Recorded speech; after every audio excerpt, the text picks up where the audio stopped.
Okay, I'm doing a review of a Montblanc Boheme gold-plated. It's an Oro Plaque that's gold-plated. It comes in the typical Montblanc slip box. It has the Montblanc service guide. And, of course, it is in a clamshell case. It is a beautiful gold plated. It's faceted, so it kind of shimmers. It has the red jewel, typical of the Boheme series. I'm just doing a very quick review of this. I'm about to load it with a Montblanc Mystery Black Rollerball Medium refill. If you're familiar with the Montblanc rollerballs, they do screw in. I'm going to take this out of the case, and you can see it has the typical Montblanc logo. And here is the pen. It has the red jewel, which is synthetic. It is gold and faceted. It has the black end cap with rings, and of course the Montblanc logo on top. When you unscrew this and then unscrew the front end, you take the Montblanc refill, and it screws into the front section, and you screw the back section of the barrel on. Voila, ready to write. Now, one of the cool things about the Bohemes is that they post really well, which is good because they're kind of a short pen.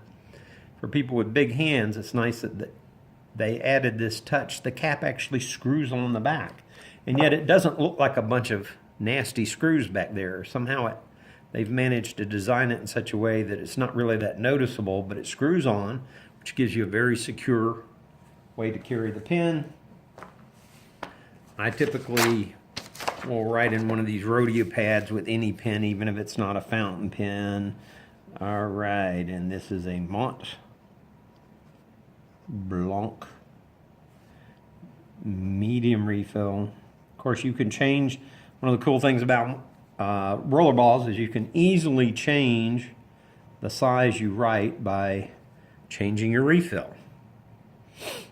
I know some people who keep a fine refill and a broad refill so they can fill forms in with a fine one and have the broad one for other things. And you can even carry them in your pocket because this cap is very secure that goes on the refill.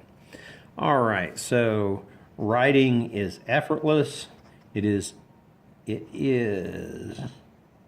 very smooth writing. I'd have to put it right up there with some of the best writing ones. It makes a nice black. Of course, you can get blue and other colors, but that is writing on a rodeo pad.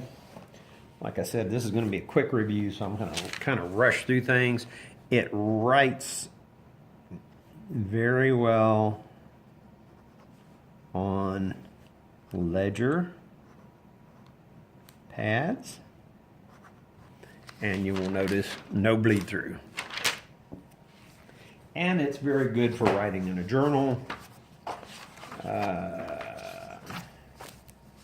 It's one of my studio journals, moleskin type paper, and it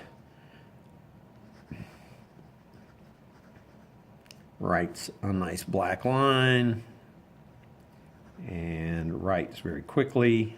I'm not writing quickly, but the pen itself does. And one reason I'm going to be doing this so fast is I'm about to post this for sale on eBay. It's a lovely pen, but it is a little bit fancy for my lifestyle and attracts a little too much attention. But I do like the pen. I've hesitated a pretty long time about reselling this. I also tend to go through a lot of pens. I buy them and review them, and I don't keep very many. I have a Montblanc 149 that is a vintage flex pen that I keep, and I have an M1000, a Pelican M1000 that I keep, but most of my other pens come and go. And I'm about to sell this one. I will put the refill, the one remaining refill with it, and post it on eBay.